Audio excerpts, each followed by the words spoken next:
Hi, I'm Fred Satilli, and this is podcast number 4 for the Voters Union of Accountability Nation. Today is April 22nd of the year 2020. We are in the beginning of week 5 of the quarantine.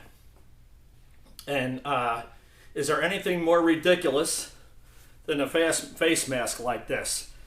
I can't believe I'm going out like that. Anyway, what we have is two camps. We have a leader here in America who exudes confidence, who exudes productivity, who is just an all-out optimistic thinker and an optimistic doer. Then we have a media. And the media is exactly the opposite. The media is instilling fear, instilling uncertainty. You know, I love it when they ask him questions like, what do you say to people who say that you could have done this better? Well, what on earth could he possibly say to them?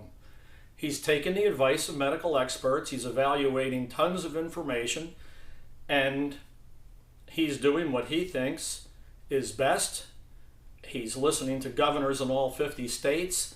He's providing all kind of good things. All this medical buildup. You know, I'm really happy that one of the results of this whole thing is advanced medical research.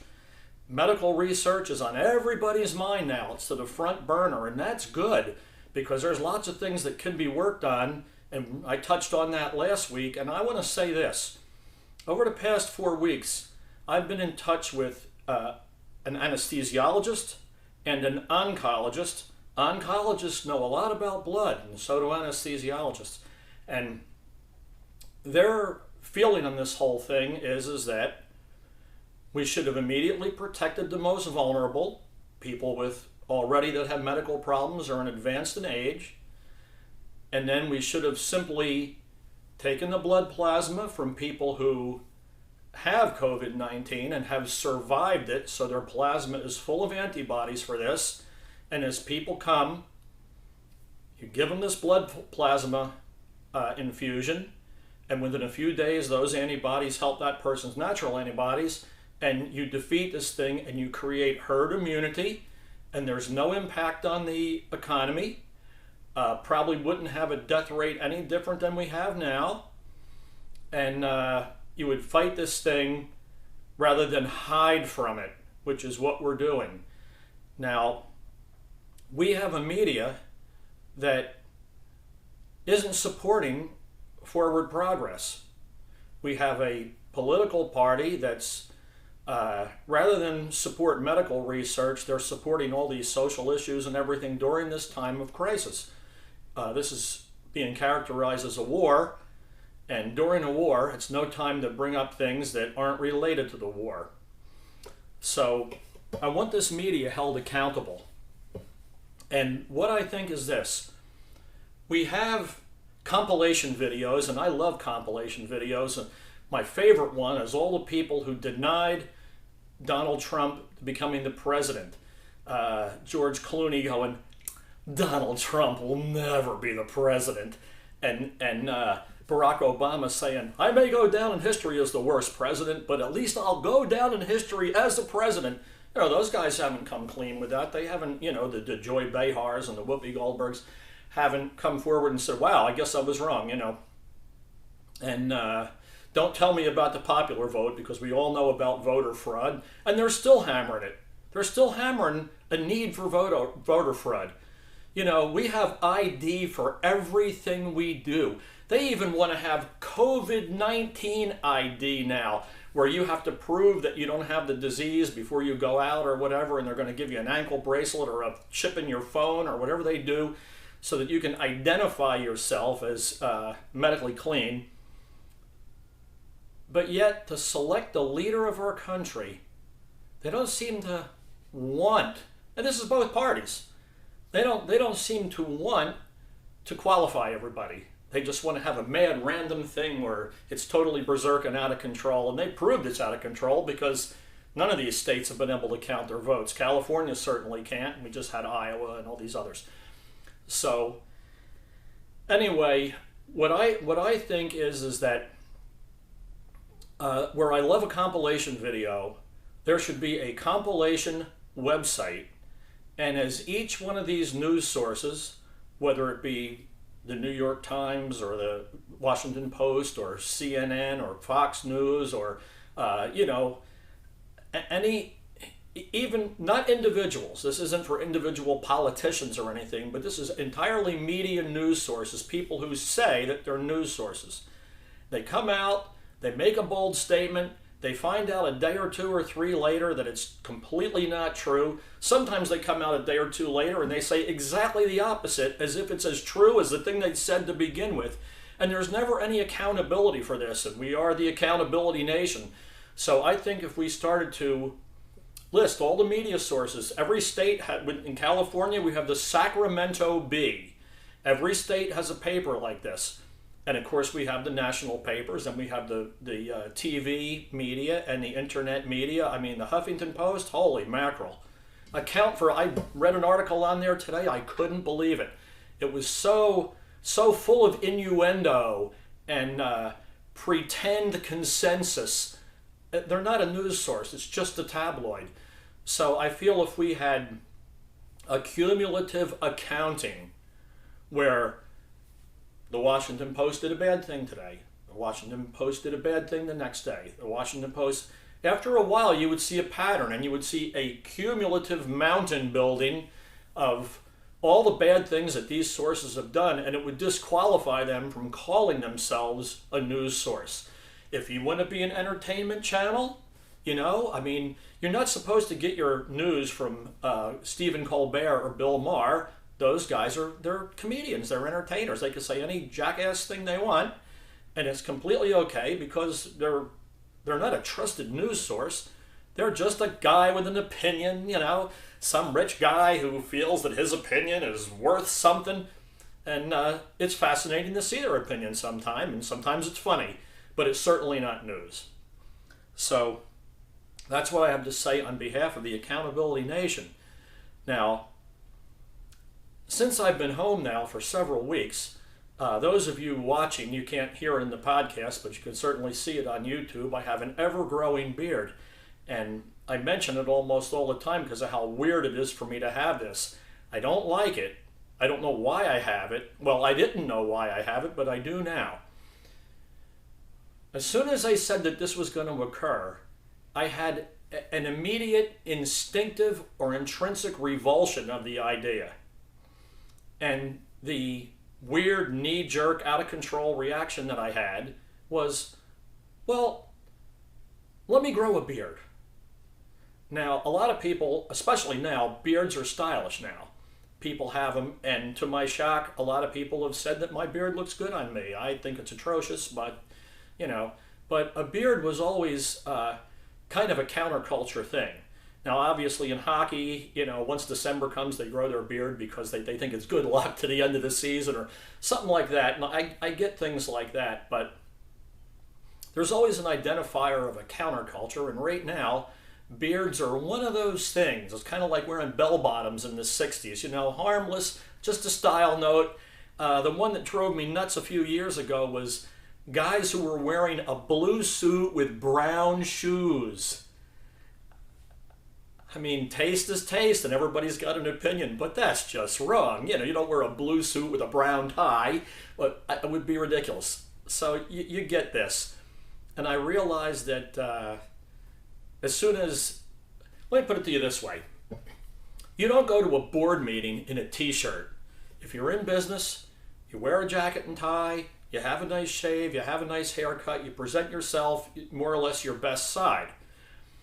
If you have the kind of career that's not business, you're a long-distance truck driver, right? Now, you may want to grow your beard because you're identifying yourself as not part of the business culture. It's kind of cool. It's kind of cool. A lot of my friends have beards, and I can't picture them any other way. They've had it for many years, and it's kind of cool, but mine was like a subliminal reaction. And one of the things I'm seeing out there in subliminal reactions is, if any of you saw 2001: A Space Odyssey, you know, Dave Bowman, played by Keir Dullea, is on a trip to Jupiter, and you look out the window and you're going 20,000 miles an hour and the scenery is not changing at all. It's not like on Star Trek where stars are zooming by. It's you're headed towards Jupiter. It's a dot. It's a light in the sky. It's a little bit larger star per your perception, and you're looking at it for days and it's not changing. But yet, you see Dave Bowman exercising, running on a treadmill and that kind of thing. And in my own life, and in a lot of people who I'm talking with, what has been stolen from us is the urgency of time, the urgency of the clock. Now, you would think that when you wake up in the morning and you don't have an alarm clock and you don't have a place to go, that you could be very productive left to yourself. Now, I am a very self-motivating guy. I'm a very disciplined guy.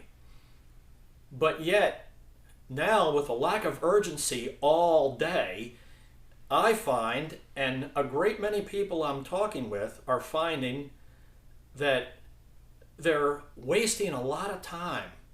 They're taking a long, long time to do very few things, and this is true for me. I'm having a lot of lost hours. I'm having a lot of time where I'm not exactly sure what I did from 1 o'clock to 4 o'clock, or from 10 in the morning till 2 in the afternoon, and I might have been doing something, you know, some housework or a little gardening or something, but it's really interesting that the urgency of time has been, I don't know if you want to say stolen, but time and space are interesting things, and right now the actual dimension of time has been really, really changed for a lot of people. Now, in addition to that, relationships have been changed. And in the last video, I described where gender bigot Congresswoman Nanette Barragan, you know, you never know, I don't introduce myself as Fred Sottile, you know, my Sicilian last name. But Nanette Barragan, she made an issue of how this isolation of people grouped together, cloistered together, is causing domestic violence. But what I'm seeing is a lot of people who are really enjoying their family and their loved ones. I'm talking to a couple of different ladies who said, "My God, I love having my husband home. He's such a great guy. In fact, I can't even talk to you now. We're in the middle of something. I'll call you later." That's cool. That's cool. And one friend of mine, a guy, he said, "Man, I love my wife anyway, but I used to be working every day, all day. But now that I'm home all day, I really appreciate what she does and that she's there and that she's with me." And that is really, really sweet. And in every cloud, there is a silver lining, and one man's tragedy may be another man's good thing.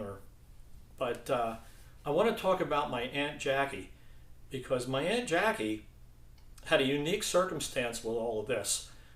Jackie is my mother's sister, 2 years younger than my mom, and those of you who know me know that my mom is in a nursing home. And this is another thing that's happened with relationships. I visit my mom every day, but I haven't for the past 4 weeks because of the quarantine.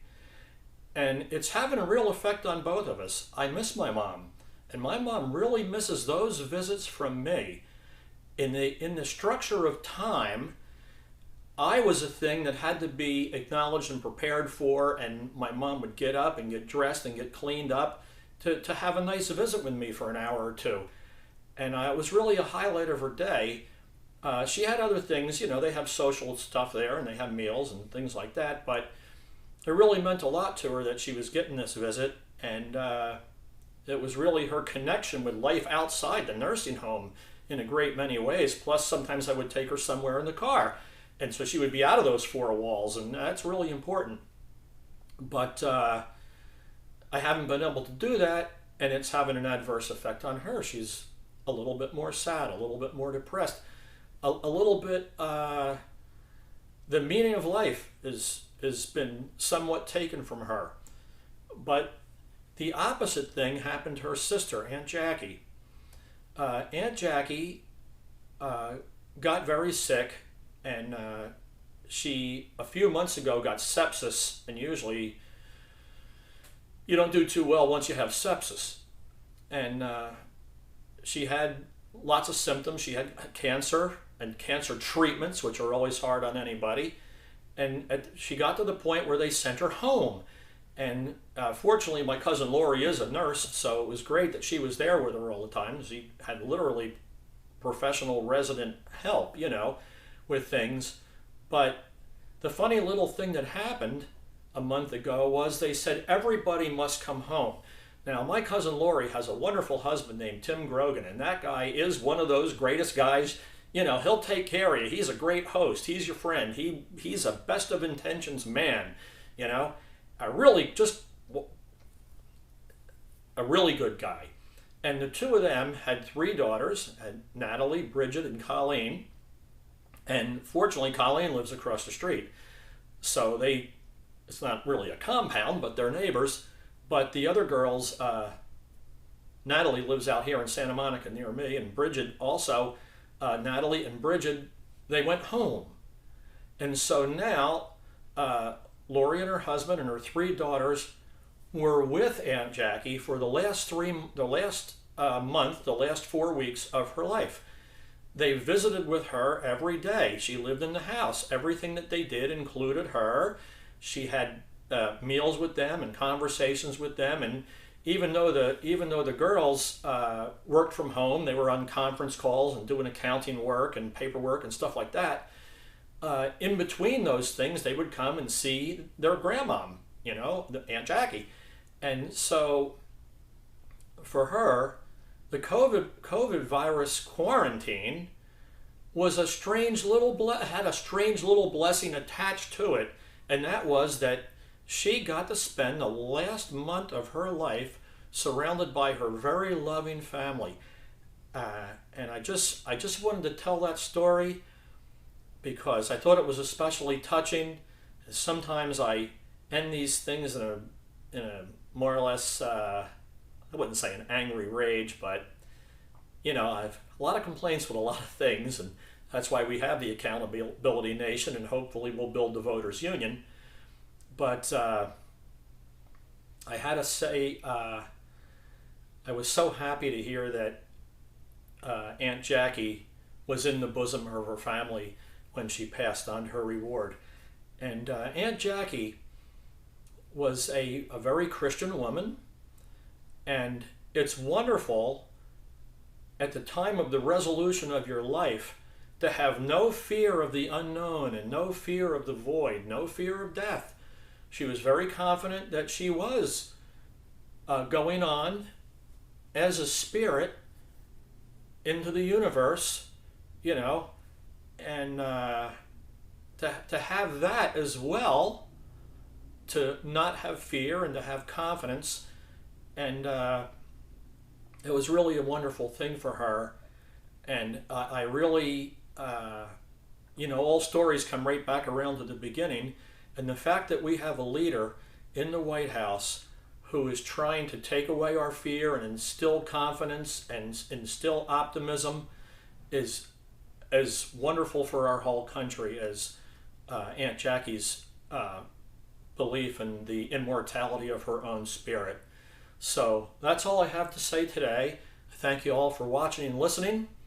And as you see, the guest chair is still empty. I am really eager to have this as a voice for everybody, so the day comes when we can have guests. I hope we have really great ones, and I'm sure we will. A number of people have said, hey man, I want to be on your podcast, so we'll see how that goes. I didn't get a chance to talk about everything I wanted to say, but I never do. So I'm out for now. Thanks again, and see you next time.